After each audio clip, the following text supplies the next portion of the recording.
By this time, I was talking to another fellow, and I didn't realize this until well after the fact, but the first destroyer that I was talking to was hit by shore batteries from North Vietnam. So it went offline. The second one came up. It could never get in position because of the shore of the incoming round. So it could never get into a firing position for us.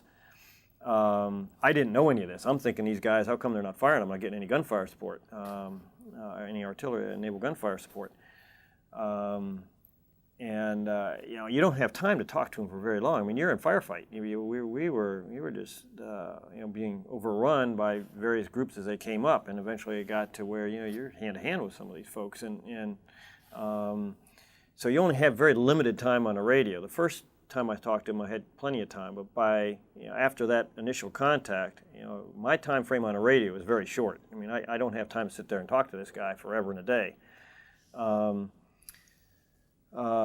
So as this battle progressed, I mean, it got to the point where, you know, we were being surrounded. I mean, we had about 150 North Vietnamese, I guess, that we counted that were coming around us, moving in action around us.